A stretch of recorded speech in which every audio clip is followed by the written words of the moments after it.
여러분 안녕하십니까? 전기신경치료학회입니다. 오늘도 병원에서 허리 디스크 진단을 받으신 환자분들이 계실 거예요. 처음으로 허리 디스크 진단을 받게 되면 불안하거든요. 그리고 이게 무슨 병인지도 대충은 알고 있는데 좀 더 자세히 알고 싶고 그럴 겁니다. 그래서 오늘은 허리 디스크 진단을 막 받으시고 이것저것 정보를 찾는 그런 분들을 위해서 제가 간단히 파워포인트를 좀 준비를 해봤는데요. 허리 디스크의 종류부터 수술하는 경우와 수술하지 않는 경우까지 설명을 한번 드려보도록 하겠습니다. 자, 시작을 해볼까요?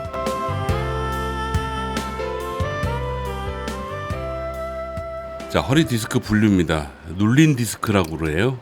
압박이 된 디스크고요. 디스크 압박증이라고 합니다. 디스크가 약간 눌려있는 그런 정도고요. 보시는 이미지에서 여기에 약간 뒤로 튀어나와 있는 모양, 이게 이제 눌린 디스크라고 얘기하고요. 이 부분은 여기도 좀 튀어나올 수 있어요. 전반적으로 이 디스크 모양이 있지 않습니까? 디스크 모양이 이렇게 이런 식으로 마치 퍼져 있는 듯한 그런 디스크를 디스크 압박증이다라고 얘기를 합니다. 가장 막내고요. 현재는 디스크로 분류하지 않습니다. 그냥 요통으로 정리를 합니다. 그래서 여러분들 MRI 상에서 펑퍼짐하게 여러분 디스크가 퍼져 있잖아요. 그러면 너무 신경 쓰지 마세요. 그냥 통증 조절만 잘하면 됩니다. 두 번째가 튀어나온 디스크인데요. 튀어나온 디스크는 뭐냐면 이게 좀 많이 튀어나오는 거예요. 특별히 어떻게 튀어나오냐면요. 이 상태에서 이런 식으로 사진이 이렇게 튀어나온 게 보여요. 그러니까 전체적으로 펑퍼짐한 게 아니고 이렇게 부분적으로 뽁 튀어나온 거 있죠. 이걸 튀어나온 디스크라고 얘기합니다. 그렇게 튀어나온 상태를 튀어나온 디스크, 진짜 허리 디스크로 분류가 되죠. 디스크로 분류가 되고요. 그런데 심각한 것으로 간주하지는 않습니다.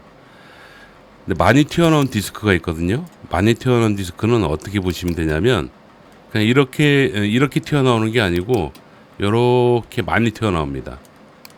이렇게 많이 튀어나와서 이 신경을 누르는 거죠. 여기 있는 신경, 여기 있는 신경, 이런 신경들 막 누르게 됩니다. 그게 이제 많이 튀어나온 디스크인데요. 이때부터가 본격적으로 허리 디스크로 인한 통증이 많이 생길 수 있습니다.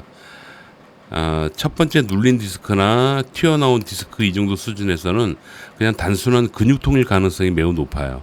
그런데 많이 튀어나온 디스크라고 얘기하는 이 부분부터는 허리 디스크로 분류가 되면서 디스크성 통증이라고 있어요. 그건 제가 잠시 뒤에 말씀을 드릴 텐데 디스크성 통증 때문에 여러분들이 아주 많이 고생을 할 수 있는 그런 상황이다라고 보시면 되겠습니다. 자, 그다음 마지막으로 흘러내린 디스크가 있어요. 이거 많이 심각한 허리 디스크인데요. 말로만 들어도 뭐 감이 오시죠? 이렇게 뽁 많이 튀어나오도 못해 이렇게 떨어져 나가는 디스크가 있습니다. 시퀘스트레이션이라고 하는데 이런 경우에는 통증뿐만이 아니고 염증성 디스크로 굉장한 통증을 호소할 수 있습니다. 심각한 경우에는 뭐 발목이나 다리 쪽으로 당기고 저리고 어떤 분 같은 경우에는 발목에 마비가 온다든지 하는 그런 경우도 있거든요. 그래서 그런 증상이 생길 수 있다. 정리하자면 눌린 디스크가 있고요. 사진상에 튀어나온 디스크가 있어요. 이런 부분은 과히 근육통 정도니까 과히 걱정 안 하셔도 되고 약 먹고 물리치료 잘 받으면 한 3, 4주, 4, 5주 정도면 저절로 좋아집니다. 많이 튀어나온 디스크 같은 경우에는 이거는 좀 회복 기간이라는 게 좀 필요하기 때문에 이때부터는 한 1년 정도의 관찰 기간 및 치료를 좀 하셔야지 되는 거죠. 그다음 흘러내린 디스크 같은 경우에는 증상의 양상에 따라서 수술까지도 고려해 볼 만한 그런 상태다라고 보시면 되고요. 자, 허리 디스크 분류별 개선 한번 해볼까요? 아까 제가 눌린 디스크 나왔잖아요. 이 눌린 디스크 같은 경우에는 약 먹고 안정을 취하면 좋아집니다. 또 튀어나온 디스크라고 얘기했죠. 이 튀어나온 디스크 같은 경우에는 기간이 한 조금 더 걸려요. 4주 이상은 걸립니다. 많이 튀어나온 디스크라고 하는 거 있죠. 이 경우에는 약 먹고 안정 취하고 통증 치료 잘하고 다양하게 접근을 해야지 됩니다. 보통 2개월에서 3개월 정도 약물 보존 그 다음 1년 정도 관찰이 필요해요. 이 회복기라는 기간이 좀 필요하기 때문에 그렇습니다. 흘러내린 디스크 같은 경우에는요, 똑같이 1년 정도 관찰을 하는데 증상 있죠. 증상이 발목에 마비가 온다든지 터질 듯한 그 다리 쪽에 터질 듯한 통증이 생긴다든지 그럴 수가 있거든요. 그래서 이 부분 같은 경우는 항상 수술을 염두에 두고 관찰을 해야지 됩니다.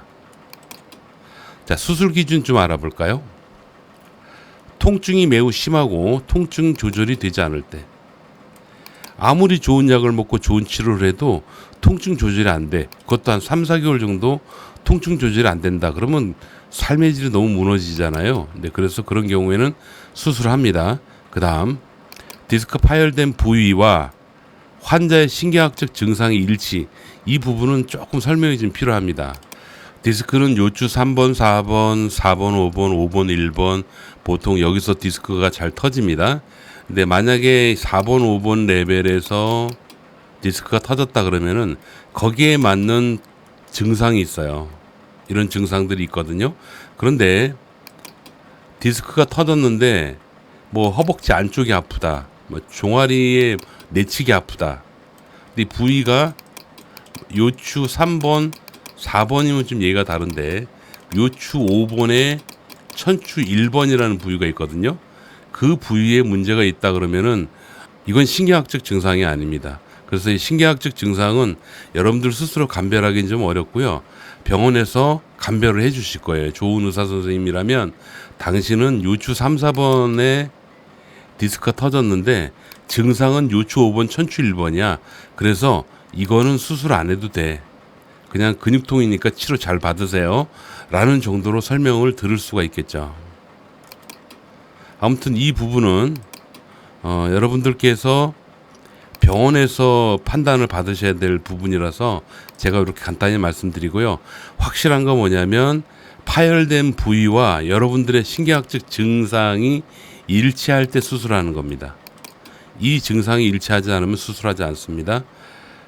이런 경우도 있어요. 뒤꿈치를 걷는 게 안 돼요. 그 기간이 또 오래되고 점점 더 심각해지잖아요. 빨리 수술하셔야 됩니다. 이런 경우. 그 다음으로 대소변 장애가 오랫동안 진행이 될 때, 엉덩이 항문 주변이 얼얼하고 멍하면서요, 대소변을 실수를 하시는 경우가 있어요. 이런 경우에는 바로 응급수술 하셔야 됩니다. 맨 마지막에 중요한데 상태가 그렇게 나쁘진 않아. 사진 찍었을 때 그렇게 나쁘진 않는데 수술했을 경우에 잃는 경우보다 이익이 더 많을 것이라고 판단될 때는요, 수술하는 게 나아요. 수술은 좋은 방법입니다. 그러나 수술 그 자체는 양날의 검 같아요. 하나를 얻으면 하나를 잃거든요. 그래서 잘 생각을 해야 될 게 뭐냐면 내가 수술했을 때 이익이 잃는 것보다 더 많다라고 판단될 때만 수술을 합니다. 제가요, 이게 수술 전문의 선생님들이 혹시 이 영상을 보고 또 오해하실까봐 자세히 말씀을 못 드리는데요. 수술 후에도 통증 때문에 고생하신 분들이 굉장히 많아요. 그걸 FBSS라고 하고요. 실제로 그런 환자만 전문적으로 치료하는 그런 병원들이 있습니다. 아무튼 수술 기준은 이 모든 것들이 다 나와야지만 수술을 해야지 된다라고 저 개인적으로 생각합니다. 통증이 매우 심하고 조절이 안 되고 신경학적 증상이 일치해야지 되고 뒤꿈치를 걷는 게 안 되고 대소변 장애가 있고 혹은 했을 때 잃는 것보다 이익이 더 많을 것이라고 판단될 때 그때 수술을 결정하시는 게 맞다라고 생각합니다. 자, 촬영상 허리 디스크가 아무리 심해도 수술하지 않고 기다려야 되는 경우가 있어요. 뭐냐면 사진상 문제가 심각해도요, 통증이 심하지 않으면 기다리는 거예요. 제가 본 환자 중에 한 분이 이런 분이 있어요. 산을 아주 기가 막히게 타시는 분이신데 건강검진을 하다가 우연히 허리 디스크가 아주 심하게 튀어나온 거를 발견하게 됐죠. 그래서 그 해당 병원에서 이 정도면 수술감이다 해서 수술하라고 얘기를 해서요, 수술을 해버리셨어요. 근데 문제는 뭐냐면 수술을 하기 전에는 전혀 아프지 않으셨거든요. 근데 수술하고 나서부터 아프기 시작한 거야. 굉장히 많이 아프셔가지고 저한테 오셨던 그런 환자분의 히스토리입니다. 이처럼요, 사진상에 디스크가 있다 하더라도 안 아픈 경우가 많아요. 많기 때문에 통증이 심하지 않으면 병이 아니다라고 판단하고 수술을 안 하시고 좀 기다리는 게 낫다. 그 말씀 드립니다. 그 다음 아까 말씀드렸죠. 사진상 문제가 심각하다 하더라도요. 신경학적 증상과 일치하지 않으면 기다리시는 겁니다. 그러니까 레벨이 요추 3, 4번 레벨의 허리 디스크인데 증상은 허리 4번, 5번이나 뭐 5번, 1번의 디스크에 의한 증상이 나타난다. 이거는 신경학적 증상하고 사진상 나타나는 현상하고 이게 일치하지 않거든요. 이런 경우에는 수술을 안 하는 겁니다. 그리고 사진상 문제가 심각하고 통증이 대단히 심했는데 한 몇 달 정도 약 먹고 물리치료하니까 통증이 좀 조절이 돼요. 이런 경우에 수술하는 거 아닙니다.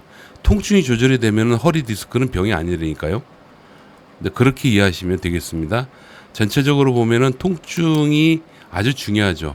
통증 조절이 잘 된다면 허리 디스크는 병이 아니다라는 걸 알 수가 있어요. 그래서 여러분들이 집중해야 되는 게 있어요. 뭐냐면 빨리 통증에서 벗어나야 됩니다. 좋은 병원 찾으세요. 좋은 병원 찾으셔가지고 통증만 잘 케어를 해줘도요. 여러분들은 허리 디스크 수술해야 된다는 얘기를 들었다가 디스크 수술을 안 해도 되는 그런 사례로 넘어갈 수 있죠. 그 다음 빨리 정상적인 생활을 해야 됩니다. 허리 디스크 걸렸다고 막 무조건 누워 계시고 막 그런 분들 계시거든요. 보호한다 그러시고 그러시면 안 돼요. 그 상태 약 먹고 물리치료 적극적으로 하시면서 건강한 운동법을 배우셔야 됩니다. 이 건강한 운동법은 두 가지가 있어요. 하나는 뭐냐면 코어를 강화시켜주는 운동을 하셔야 되고요. 둘은 뭐냐면 걸어주셔야 돼요. 그냥 걷기만 하셔도 안 되고 코어만 하지 마세요. 그 코어 운동을 해야지만 많이 걸을 수가 있고요. 또 많이 걸어야지 통증이 사라지거든요. 근데 코어를 강화 안 시키고 그냥 걷기만 하잖아요. 그러면 체력이 안 돼가지고 아파요. 굉장히 많이 아플 수가 있습니다. 그래서 코어 강화 운동, 그 다음에 걷는 운동 이 두 가지를 꼭 기억하시기 바라고요. 통증만 사라지면 병이 아닙니다. 그래서 겁을 내실 필요가 없습니다. 그 다음 일정 기간 기다리십시오. 제가 생각하는 일정 기간은 3에서 6개월 정도입니다. 그 기간 동안 약 먹고 물리치료를 해보고 나서 뭘 하든지 판단하셔도 된다라고 생각을 합니다. 자, 이상으로 제가 오늘 디스크에 대해서 간단하게 좀 설명을 드렸는데요. 도움이 좀 되셨으면 좋겠습니다. 허리 디스크라는 놈이 대단히 큰 통증을 유발하는 그런 병인 건 맞아요. 맞는데 사실은 통증만 없다면 허리 디스크는 병이 아니거든요. 그래서 여러분들은 무조건 발의 마비 현상이 혹은 뭐 대소변의 장애 이런 것들이 나타나지 않는다면 아픈 것만 잘 조절할 수 있는 그런 병원을 찾아가서 통증만이라도 잘 해결해 보십시오. 통증이 해결이 되잖아요. 그럼 허리 디스크는 병이 아닙니다. 그냥 현상일 뿐입니다. 자, 오늘은 여기까지 하겠습니다. 여러분 건강하시고요. 감사합니다. 다시 한 번만 더 걸어보실게요. 예, 커튼 한 칸까지만 왔다가 돌아오실게요. 돌 수 있을까요? 예.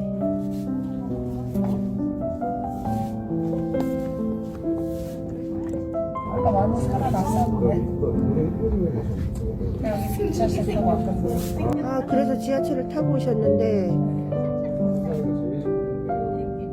심할 때는 이거보다 좀 더 심해지거든요.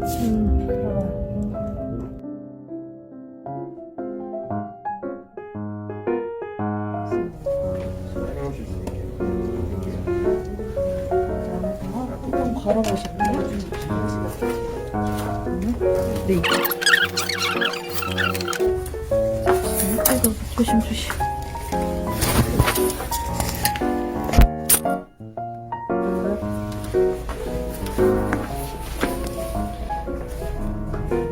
왔다. 그렇지. 어머, 나 어려워.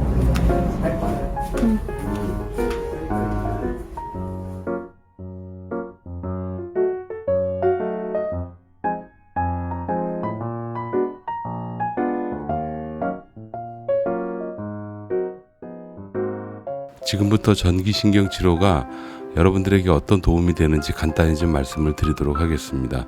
전기신경 치료 간단하게 크게 두 가지로만 보시면 되는데요. 깊이 있는 심부 근육, 그 근육을 충분히 이완시키는 데 최적화되어 있습니다. 또 하나는 뭐냐면 여러분들이 아프다고 느끼는 그 해당 부위를 지배하는 신경이 있어요. 그 신경을 통증신경이라고 가칭을 해보자면 그 예민해져 있는 그 신경을 아주 빠르게 안정화시킬 수 있는 좋은 장점이 바로 전기신경치료의 장점입니다. 현존하는 비수술적인 방법 중에서는 아마 이 정도로 효과를 볼 수 있는 그런 치료법은 없을 겁니다. 안타깝게도 현재 우리나라에 이 치료를 할 수 있는 선생님들이 그렇게 많지 않아요. 그래서 대다수의 환자분들이 이 치료를 참 받기가 어렵습니다. 그러나 분명히 전국에 전기신경 치료를 하는 그런 병원이 있습니다. 그 병원을 여러분들이 아래 댓글에다가 문의를 해주시면 저희가 최대한 가까운 곳으로 소개를 해드리도록 할게요. 여러분들이 수술이나 시술을 하지 않고 비수술로 치료를 하신다면 결국 도수치료밖에 없는데요. 도수치료로 접근하지 못하는 부분이 바로 깊이 있는 심부 근육이고요. 그리고 아프다고 느끼게 하는 통증신경, 이 신경 자체를 컨트롤하기가 어렵습니다. 그러나 도수치료와 함께 전기신경치료를 병행을 하게 되면 지금 보시는 이 환자분처럼 여러분들도 건강해질 수가 있는 거예요. 한마디로 얘기를 하면은 일반 도수치료 단독으로 받는 것보다 도수치료와 전기신경치료를 함께 병행하는 그 병원에서 치료를 받았을 때 여러분들은 전혀 다른 그런 느낌과 경험을 하게 되는 겁니다. 이 환자분 보시면은 처음에는 이렇게 걷지를 못했어요. 걷지를 못했는데 지금 보시면 잘 걷죠? 예, 이렇게 되는 게 단 일주일 정도도 안 걸렸다는 게 아주 중요한 사실이죠. 혹자 어떤 선생님들은 이렇게 얘기를 하십니다. 이런 정도면 한 몇 주 정도 좀 고생하면은 뭐 저절로 좋아질 텐데 뭘 그걸 가지고 호들갑을 떨어, 뭐 그렇게 말씀하시는 분들이 있었어요. 근데 제가 생각하기에는 그렇게 말씀하시는 선생님들은 아마 이렇게 아파보질 않았기 때문에 그런 말씀을 할 수 있는 게 아닌가라는 생각을 합니다. 왜냐하면 아프면요 단 1분도 참기 힘든 게 통증이라는 놈이죠. 여러분, 일주일 안에 깔끔하게 해결해서 건강하게 살아가는 게 낫습니까? 아니면 몇 주 동안 생으로 고생하고 아프면서 지내는 게 낫겠습니까? 그건 여러분들의 선택이다라고 저는 생각을 합니다. 끝으로 이 환자분 같은 경우에도 직전 병원에서 몇 주 동안 그렇게 고생하다가 저희 병원 오신 그런 환자분이십니다. 이렇게 오래 고생할 필요 없잖아요. 이렇게 오래 고생하다 보면요 몇 주가 몇 개월 되고 몇 년이 되고 나중에는 계속 반복하는 만성적인 환자가 되더라고요. 이건 저희 경험이기도 합니다. 아무튼 여러분 너무 오래 고생하지 마시고 전기신경치료와 도수치료를 병행하는 그 병원을 한번 꼭 가보시기 바랍니다. 그렇게 했을 때 여러분들은 확실히 다른 그런 경험을 할 수 있을 겁니다. 오래 고생하지 마시고요. 건강하십시오. 감사합니다.